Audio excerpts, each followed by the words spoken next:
Okay. Welcome back to the Media Unrestricted podcast. I'm Chase. And I'm Dylan. All right. We got not a lot of news to get through, but let's just get started with Justice League Zack Snyders cut. These are just some reviews from Rotten Tomatoes. Me and Dylan will give our reviews after we read some of them, but I guess let's just get started and see what some of the reviewers think. Emily Wheeler from Movie Ops says it thrives on Snyder's idiosyncrasies, and while I can't in good conscience call it a success, it's just about the best such an ill-conceived mess could have ever become. And then, let's see. Just going to look at random ones here. Ricky Church from Flickering Myth says, Zack Snyder's Justice League is a vast improvement that gives fans the director's mostly true vision and pretty decent closure to his trilogy of DC films. And then another negative one is from Andy Lee of Daily Express UK. Sadly, Snyder hasn't learned from past mistakes, stirring in more dreary Batman premonition sequel-baiting subplots and a comeback for Jared Leto's worst ever Joker. And then Armand White from the National Review says the essential point of Snyder rebounding from a career catastrophe and making it right is demonstrated in the personal dilemma of each superhero. Zack Snyder's Justice League's restored vision reminds us of pop art's value. And then a critic me and Chase follow pretty religiously, I'd say, is Chris Stuckman. And he's regarded as a top critic. Yeah. And he says, the film is infinitely better. Zack Snyder's Justice League is a deeper and richer version. Yeah. Solid B+ from him. First, before I get in, I guess we get into talking about the reviews, talk about 2017's Justice League. What I've said before, I enjoyed the movie for what it was. I had fun with it. I understand people's flaws and everything they have, but I had a fun time with it, and I enjoyed it. What was your first impressions on when you saw it? For the original one? Yeah. I'm pretty much in the same boat. I didn't think it was like too incredibly terrible, mainly because we haven't seen a live-action Justice League before, so we don't really have anything to go off of. But, yeah. But for Zack Snyder's, like me and Dylan, we've been looking forward to this, and I thought it was super good. I love this movie so much. Really, what'd you think off the top for you? Yeah, it's pretty much the same. Like, I had a good time with it. The 4 hours flew by. Yeah. I know that's a lot of people's criticism is the 4 hours, but to me, they only felt like about two and a half. So, that's the thing I guess I could say to people who don't like the 4 hours. There are chapters in there, so if you need to pause it, take a break, you can and easily come back and still know what's going on and not be out of the loop. Yeah. I thought this movie was a little bit more violent than I thought it would be. Because, like, are we able to talk spoilers, or are we slowing it down? Spoiler warning, because we'll have to get to spoilers with it's been out for like 3 or 4 days now. Since last Thursday, so. Yeah. We're going into spoilers. For, like, Steppenwolf, before I get to where I was going with that, Steppenwolf is 10 times better than what we got back in 2017. It's the same guy who's playing him, but it just seems like a whole different person, which is crazy to me. But what I was going to, Steppenwolf, how he dies in this movie, he gets his head chopped off. Okay, and then Darkseid is standing right there, and his head comes right to him, and then he just like stomp on it, basically. Yeah, and broke his head horn off. That's just, I just thought that was just an awesome sequence. But I think like in a flashback sequence with like Darkseid, I think he was like using his weapon and like slashing people and all that stuff. And another problem I see that people don't like is the end of the nightmare sequence. Yeah. Which I don't think is bad as what people... I guess they say it carries on too long, but I don't think it does, because it definitely sets up what events could happen in the future. Yeah. I thought Cyborg was like what people have said, he was given so much more time and it worked. He was much better. Superman was even really good. He wasn't in it as much as, I guess, he wasn't in it a lot. About an hour, 30 minutes. Yeah, Superman, like not too much, but I mean, whenever he shows up, I will say I got kind of exhilarated. I thought it was a really awesome thing. I'm just trying to think if I like what nitpicks I would have. probably spotty CGI. Some of the CGI didn't look good, but some of it was good. And I know a lot of people also don't like the aspect ratio, which to me, I guess once you get used to it, it's fine. I remember someone stopped the movie just because it was like that. It's just like, it's not a super big deal in my opinion. Like later on in the movie, you barely notice it at all. Yeah, once it gets going, you get thing. Well, it wasn't an issue for me before, and it wasn't an issue while watching. So yeah, and I wish maybe there was a little bit more Martian Manhunter. yeah, he's in the movie for like 2 sequences, and that's barely about it. really. Yeah. But overall, I thought the movie was so good. I enjoyed it so much. I would definitely say it is my top DC movie of all time.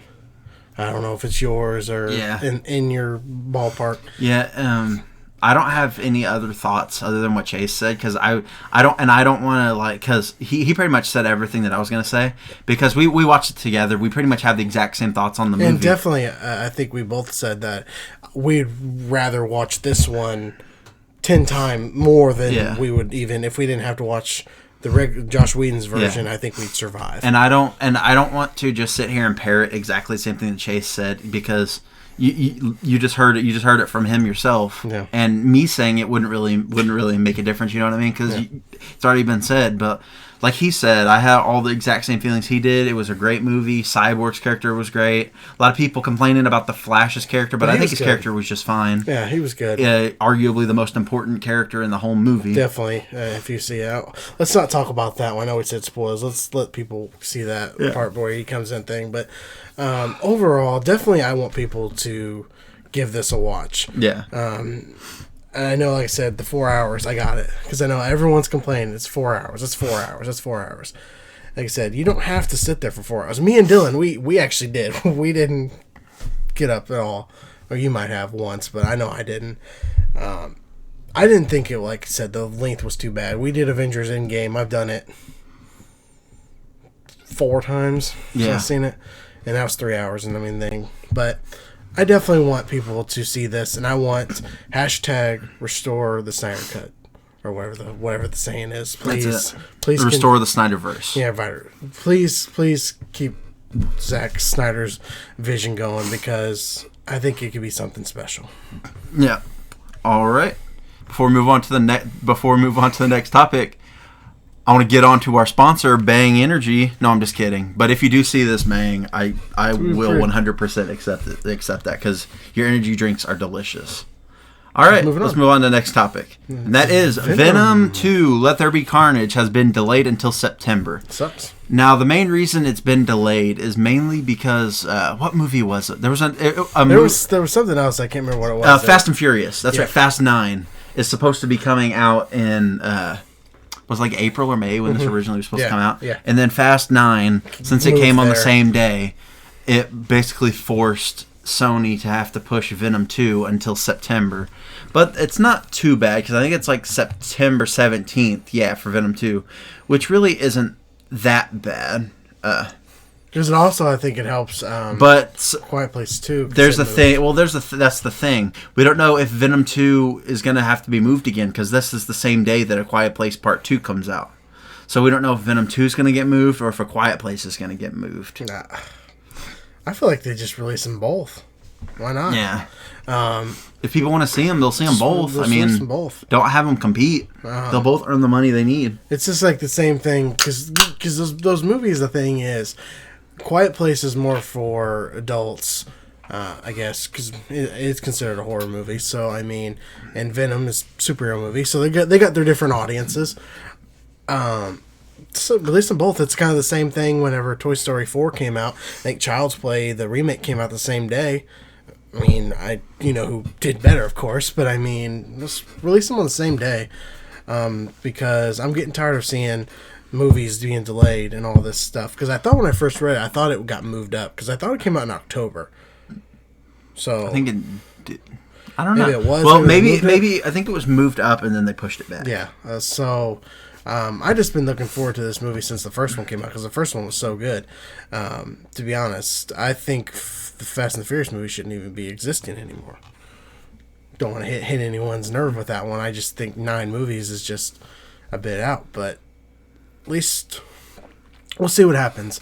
I'm sure we'll know if it's going to get moved because I don't think A Quiet Place 2 is going to be budging anymore. So, because I think they've moved a lot. So yeah. Venom's probably going to be the one to move, but I don't think it will. Even though I feel like Venom fits in October's frame, but whatever. Yeah. We'll see how that plays out. Yep. That, we're going to move on to the next topic here, and that is Ace Ventura 3 has actually taken a major step forward, according to Cinema Blend. Now, what this is that Morgan Creek Entertainment, the production company behind the Ace Ventura movies, recently spoke with Park Circus for a spotlight piece.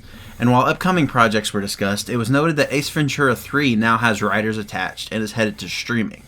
Here's what Morgan Creek Entertainment said. We're pretty excited about our franchise developments with Exorcist and the Ace Ventura franchise. It's noticeable from the 3 million fans chatting on the official Facebook page for Ace Ventura that audiences are clamoring for a third installment. During COVID, audiences have been in love and are thrilled to have beloved characters brought back with new stories. Ace Ventura will see a new day at Amazon as a major motion picture / theatrical with the Sonic the Hedgehog writers. Which that could be something good because I mean Jim Carrey's already worked with those people. Yeah, so he has experience with them. I would definitely love to see a third one because Dylan says he hasn't seen any of the Ace Ventura movies, but they're such a good time. That was kind of toward Jim Carrey's like top spot. I know they did a kind of a third one that was but it was like Ace Ventura's like son. It was it was a stupid. What was it called? Ace Ventura Jr. or something? Something stupid, like it was like where you got to make it more for kids. I think it was called Ace Ventura Jr. Pet Detective. Yeah, it's so stupid. But I would think the Sonic, the writers, they would know what to do. And also, another story I know, Sonic 3 has officially started filming. Yeah, I saw that. So I know we didn't have that up here, but Sonic 3, it's underway. So I don't know when. I guess that's supposed to come out, but I think by 2022. So next year. But yeah, Ace Ventura 3. 3 is going to be happening, and I'll definitely check it out. I'd have to get caught up on the first two because remember the second one deals with the Miami Dolphins or something like that. That's weird, but I'm glad to see Jim Carrey still around because I thought at a point Jim Carrey would have. Oh, like how he's in like. Well, I think it like you mean how he talked about how he was in a dark place. Yeah. Well, I think that I don't know why it's bad. It's like that, but like with a lot of those professional comedians. That's how it is, like with Robin Williams and Chris Farley, I think. You can only go, did Chris Farley die? What did he die from? Was it a drug overdose?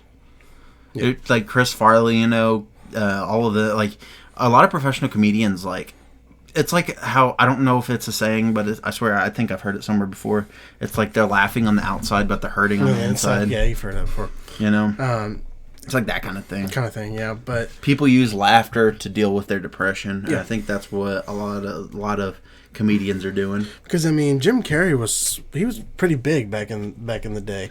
Yeah, in the 90s. Yeah, he was big, and then I know he kind of, like I said, his thing went down, but I think he kind of returned himself in Sonic, and I think we'll see a little bit more from him because I don't think he's got much more left in the career. But Ace Ventura 3 coming out, I look forward to checking it out. Next up, these next two I'm going to introduce as one topic, even though they're two separate articles, because they deal with the same movie. And it's an exciting movie that's actually coming up. Yep, about 10, 11 days, I think. Well, Godzilla vs. Kong comes out in like a week or 2 weeks. I'm not entirely. It's a 10 week days. and 10 days. 4 days. Because it comes out the 31st, right? Today's the 21st. It's a week and 4 days, isn't it? Yes, 10 10 days. No, it's 10 days. Yeah, you're right. 10 days. 7 days is 28th, and then 3 days later is the 31st. You're 10 correct. days. Godzilla vs. Kong reactions are in, and here's what people are saying. I haven't seen any of these. Chase said he's seen a few. I think I've seen a couple. I read a couple of them. All right, so here we go. Adam Holmes said, Godzilla vs. Kong is another solid MonsterVerse installment. While more time could have been used to explore this franchise's deeper mythology, if you're chiefly looking forward to seeing Godzilla and King Kong collide in a fight for the ages, you won't be disappointed. Cinema Blend's own Eric Eisenberg also saw the film, and though he doesn't consider it mind-blowing per se, he still enjoyed it. He commends the impressive battles and design work, and said, it's definitely a fun watch. The plot-heavy first act is balanced by some impressive monster battles, and there is some wonderful design work. Wish it felt more like a MonsterVerse capstone, but I like it for the movie it is. Cinema Blend's own Mike Reyes also said the monster also saw it and will even watch it again in a theater when it releases. Reyes considered Godzilla vs. Kong pure high-flying adventure and commends director Adam Wingard for the epic style and color of this blockbuster. And Reyes wrote, it's one hell of a ride. True, it feels like some stuff is missing and it flies by on a greased rail, but that's part of why he loves it so much. In the shadow of the plot-heavy King of the Monsters, the fights are epic and Adam Wingard's bringing his style and color to the MonsterVerse. Beyond the trailer creator, Grace Randolph praised the digital effects and the intricate world building, but would have liked to see even more scenes of the Titans and less of the humans, which... That's been a common problem that some people have had with these movies, is that they're not focusing on the big monsters more so than they are the humans, which in these movies with the titles being the big monsters in the titles, you'd think they'd focus more on those than the humans, but they really haven't. And that's basically what she's saying here. And then Perry Nimroff from Collider, she says, as expected, and probably as it should be, the Titan fights are the best parts of Godzilla vs. Kong. Adam Wingard definitely has the eye to make the most of those moments. Still don't think they've nailed how to incorporate human characters, but the top-notch ensemble helps. And then this is the last one, yeah. Uproxx's Mike Ryan. I absolutely hated the prior Godzilla movie. I'm guessing you're talking about King of the Monsters. Yeah. So here's the utmost praise I can give a movie like Godzilla vs. Kong. It is a coherent movie with daytime fights, and I could always see what was going on. I truly mean that as a compliment. Well, it would, as Cinema Blend says, it would seem that viewers will not be disappointed with the clash between Godzilla vs. Kong. Though there is some criticism about the balance between the two monsters and the humans, it would seem that Godzilla vs. Kong will feature some epic battles. So. Yeah. I gotta just get something off here. I was thinking about it earlier. I see people complain about the people, because I've read like on other ones too, that the people are not like drawn out. They're not like, they don't give you where you want to care about them. Last time I checked, this movie is called Godzilla vs. Kong. It's not called Friends, also featuring Godzilla vs. Kong. It's not. You don't care about the people that are in this movie. You go to see the two monsters go at it. You don't go for Friday Night Lights meets Stranger Things. That's just always something I feel like that's always bugged me about it. But I'm glad people think they like it so far. Like I said, we're only 10 days away, and I can't wait. I mean, IMAX theater, I think it's going to be a great experience, because I know some of these people, how they saw it at a drive-in, like thing they did, which I wish they would do, because they actually had like where you could buy souvenirs and shit, which was cool. But going to the next one where we talk about the box office tracking numbers. It's tracking to go higher than Wonder Woman 1984. Which is not saying... And just going into the numbers here, Charlie Jatinder on Twitter, who was one of the leading people, I guess, for the movie numbers, says Wednesday's opening day is outselling Wonder Woman 84's Christmas opening day pre-sales at the same circle of time in the United States. Pre-sales, excluding private watch parties, estimated at roughly $800K for opening day. Looking good, thinking 35 to 40 million plus 5 days opening possible.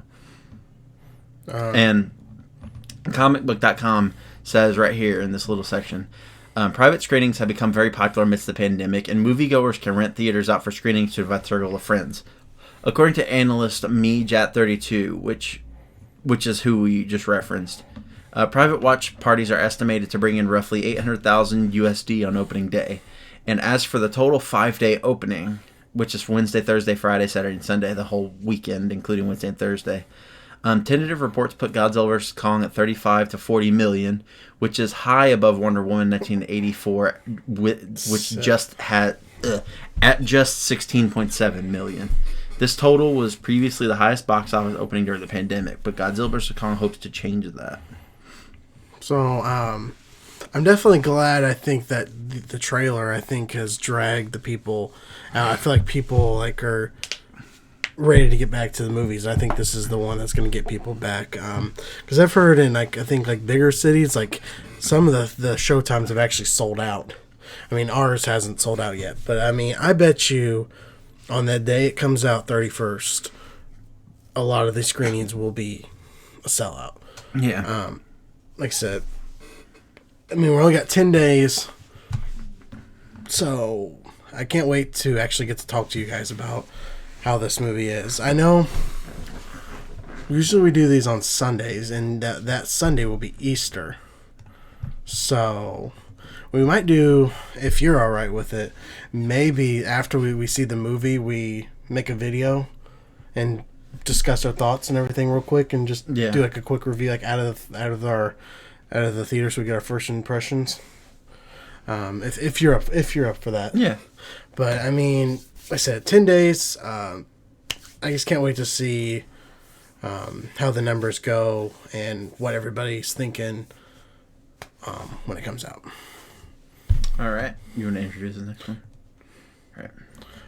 The Resident Evil reboot that we talked about, I think one of our shows, we were talking about when they made the cast. It's got its official title. It's called Resident Evil Welcome to Raccoon City. And I know what they're planning on doing is making this movie the first and the second video game all into one. So I don't know how that's going to work. I'm a little on Resident Evil thing because we had the last movies. They weren't. Second one was good. Everyone hates the second one, but I thought the second one was the best. The first one was good. Everything else was crap. If they maybe make it like the remakes, it might have a chance. But I know your one nitpick is Leon. Well, it's just again, it's political. Well, I just don't know why. I don't know why they got to make them Leon and Claire. I think it's Claire, right? No, it's Jill. Yeah. Leon and Jill are in the games. They're canonically white people. I know that sounds bad, but it's the truth. I don't know why they got to change it. It just doesn't make sense to me. You can do whatever you want to the other characters, but these are two main characters who have always been a specific way. Why change them? Don't need to change it. But are you gonna watch this movie when it comes out? Yeah. Because it doesn't come out much. It comes out actually before you know it. September 3rd. So that's not that much longer. So it's gonna be. I guess it'll wear out probably before Venom comes out, so I won't have to worry about that. But yeah, because this comes out 2 weeks before Venom. Yeah. So I guess let's just see how it goes. Maybe we'll get a trailer here. Maybe soon. Yeah. We could see what they're doing, but I bet you I know where it's gonna go. What's that? A CGI mess. Think so?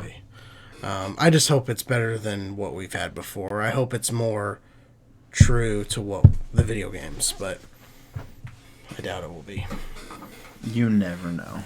Yeah, we'll see. I guess September will be here before you know it. Yeah. All right. You're going to introduce this one, too. Another big thing that happened this week, Falcon and Winter Soldier's first episode came out, and my first impressions, I thought it was good. I wasn't mind-blown, though. Yeah.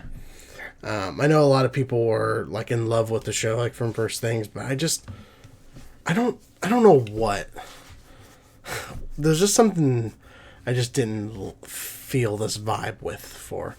I don't know what it was when I was watching it. I mean, Falcon was good. I thought the first action sequence was good. But after that, nothing blew me away. I don't know.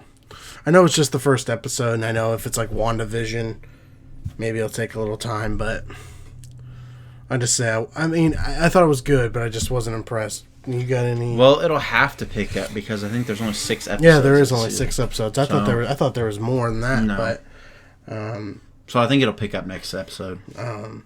But do you have any first impressions, thoughts? Like anything you didn't like, you did like?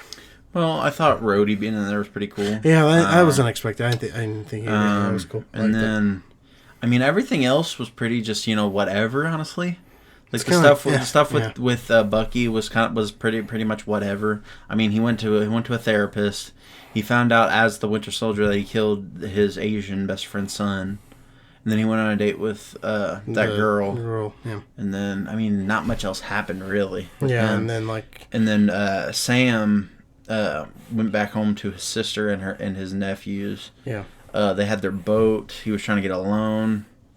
There's not much else to that either.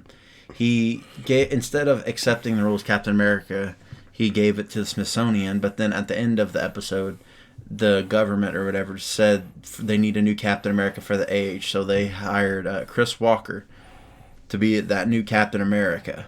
And they didn't say that yet. But those who are astute in the comic books you will know that Chris Walker actually becomes somebody else later called U.S. Agent. So, But yeah, like I said, I thought it was good. I can't wait to see what the next episode brings, because we're still waiting for Baron Zemo to show up. Still didn't show up. We had this gang. What'd you call them? What were they called? The Flag Smashers. The Flag Smashers.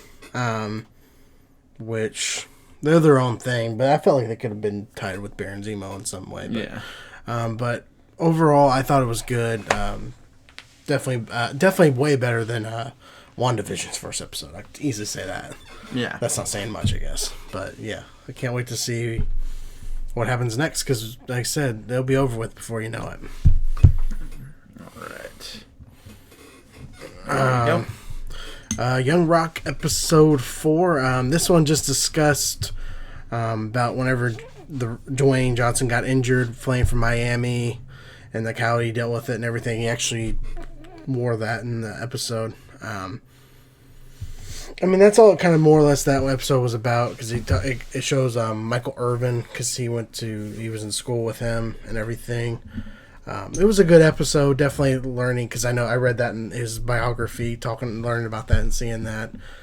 I don't think the show has much longer left, so I think it'll be over with in the next few weeks. I think I'm not sure how many episodes they have, but I thought it was a good episode.